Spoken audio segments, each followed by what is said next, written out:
Acts chapter 22. Men, brethren, and fathers, hear ye my defense, which I make now unto you.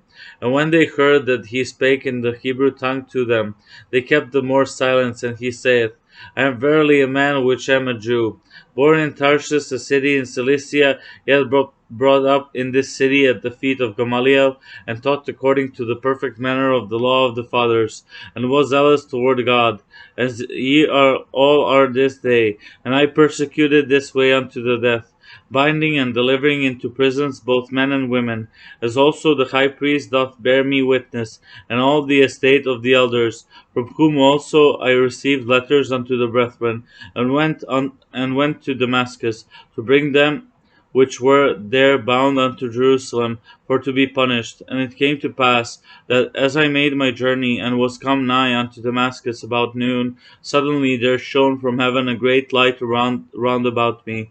And I fell unto the ground, and heard a voice saying unto me, Saul, Saul, why persecutest thou me? And I answered, Who art thou, Lord? And he said unto me, I am Jesus of Nazareth, whom thou persecutest. And they that were with me saw indeed the light, and were afraid, but they heard not the voice of him that spake to me. And I said, What shall I do, Lord? And the Lord said unto me, Arise, and go into Damascus, and there it shall be told thee of all things which are appointed for thee to do. And when I could not see for the glory of that light, being led by the hand of them that were with me, I came into Damascus. And one Ananias, a devout man according to the law, having a good report of all the Jews which dwelt there, came unto me, and stood, and said unto me, Brother Saul, receive thy sight. And the same hour I looked up upon him. And he said, The God of our fathers hath chosen thee, that thou shouldest know his will, and see the just one, and shouldest hear the voice of his mouth. For thou shalt be as witness unto all men of what thou hast seen and heard.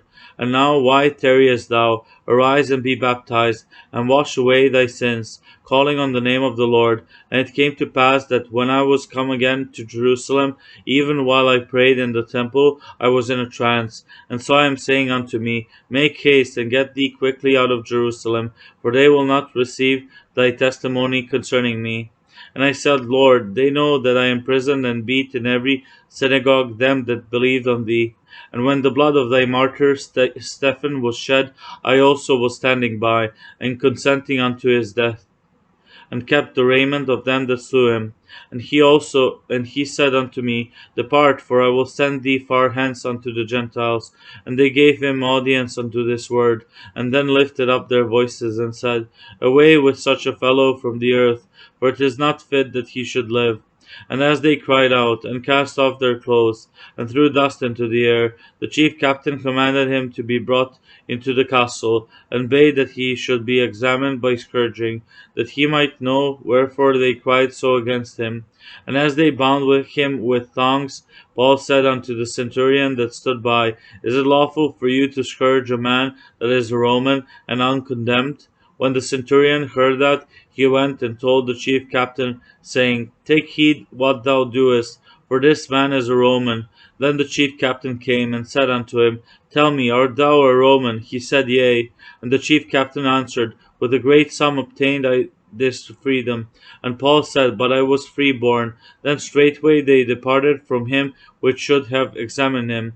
And the chief captain also was afraid, after he knew that he was a Roman, and because he had bound him before the Sanhedrin. On the morrow, because he would have known the certainty wherefore he was accused of the Jews, he loosed him from his bands, and commanded the chief priests and all their council to appear, and brought Paul down, and set him before them.